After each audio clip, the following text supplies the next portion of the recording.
સુરતમાં માથાભારે સલમાન લસ્સી પર ફાયરિંગ કરવામાં આવ્યું છે। ક્રાઇમ બ્રાન્ચે સલમાન લસ્સી પર ફાયરિંગ કર્યું। સલમાન લસ્સીએ ચપ્પુ વડે હુમલો કરતા ફાયરિંગ કરવાની ફરજ પડી। ફાયરિંગ કરતા સલમાન લસ્સીને પગના ભાગે ગોળી વાગી છે। આ ઘટના નવસારીના મરોલીની છે। ક્રાઇમ બ્રાન્ચની ટીમે બાતમીના આધારે મરોલી પહોંચી હતી, જ્યાં સલમાન લસ્સીએ ક્રાઇમ બ્રાન્ચની ટીમ પર ચપ્પુથી હુમલો કર્યો હતો।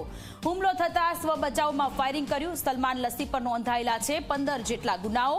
હત્યા, મારામારી, ખંડણી સહિત 15 જેટલા ગુનાઓ નોંધાયેલા છે। સલમાન લસ્સી પર ફાયરિંગ કરવામાં આવ્યું। તેને પગના ભાગે ગંભીર ઇજાઓ પહોંચી છે। સારવાર માટે હોસ્પિટલ ખસેડવામાં આવ્યો છે।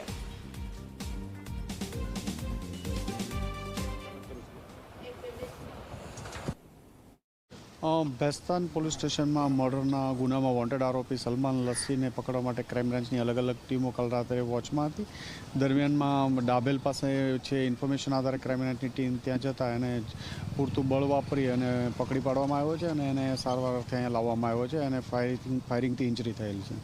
એના ઉપર 15 થી 17 થી વધુ બોડી ઓફેન્સના મર્ડર છે। ભેસ્તાન પોલીસમાં મર્ડરનો ગુનો છે 21/10નો। એ પકડવા માટે પ્રયત્ન કરતા દરમિયાન એને એસોલ્ટ કરવાનો પ્રયત્ન કરતા ફાયરિંગ કર્યું છે।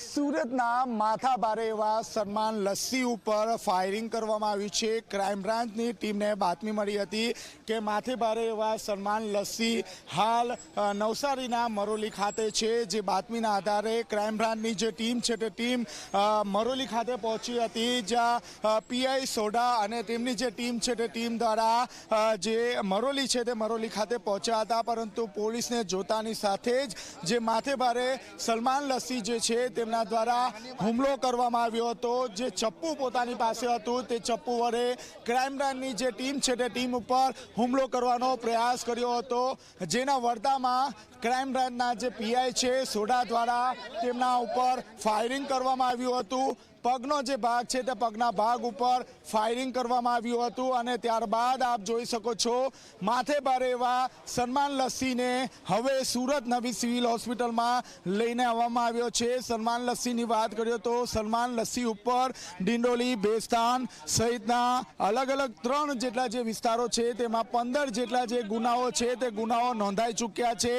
મારામારી, હત્યા, ખંડણી જેવા જે ગુનાઓ છે તે ગુનાઓ નોંધાઈ ચૂક્યા છે। અગાઉ પોલીસ દ્વારા સલમાન લસ્સીનું જે સરઘસ પણ કાઢવામાં આવ્યું હતું, લોકોમાં તેનો ખોફ ઓછો થાય તે માટે પોલીસ દ્વારા તેનું સરઘસ પણ કાઢવામાં આવ્યું હતું। તેમ છતાં જે સલમાન લસ્સી છે તે પોતાનો જે માથેભારે જે છાપ છે તે છાપ છોડવા માંગતો ન હતો અને સ્થાનિક જે વિસ્તાર છે તે વિસ્તારમાં તેનો જે આતંક છે તે આતંક જોવા મળ્યો હતો। આપ જોઈ શકો છો સલમાન લસ્સીને અહીં લાવવામાં આવ્યો છે નવી સિવિલ હોસ્પિટલ ખાતે, તેની સારવાર માટે અહીં લાવવામાં આવ્યો છે। ક્રાઇમ બ્રાન્ચની જ્યારે ટીમ પહોંચી ત્યારે પોલીસ ઉપર પણ જે ચપ્પુ છે તે ચપ્પુ વડે હુમલો કરવામાં આવ્યો હતો અને પોલીસે વળતા જવાબમાં જે ફાયરિંગ છે તે ફાયરિંગ પણ કર્યું છે। આપ સીધા દ્રશ્યો જોઈ શકો છો। સલમાન લસ્સીને હાલ સારવાર માટે સુરતની નવી સિવિલ હોસ્પિટલ ખાતે લાવવામાં આવ્યો છે।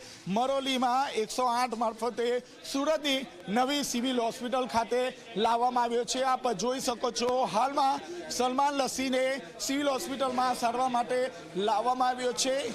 માથેભારે છાપ તરીકે ઓળખાતો જે સલમાન લસ્સી છે તે લિંબાયત, ડિંડોલી, ભેસ્તાન સહિતના અલગ અલગ જે વિસ્તારો છે તે વિસ્તારોમાં માથેભારે છાપ હતી। લોકોમાં ક્યાંક ને ક્યાંક જે ડરનો જે માહોલ છે તે માહોલ ઊભો કરવામાં આવ્યો હતો અને આખરે જે ક્રાઇમ બ્રાન્ચની ટીમ છે તે ટીમ ઉપર પણ હુમલો કરવામાં આવ્યો હતો અને વળતા જવાબે ક્રાઇમ બ્રાન્ચની જે ટીમ છે તે ટીમ દ્વારા હાલમાં જે ફાયરિંગ છે તે ફાયરિંગ કરવામાં આવ્યું છે। પગના ભાગે ફાયરિંગ કરવામાં આવ્યું હતું અને બાદમાં નવી સિવિલ હોસ્પિટલ ખાતે લાવવામાં આવ્યો છે। કેમેરામેન વિજય બેસાણી સાથે ચેતન પટેલ, ઝી મીડિયા, સુરત।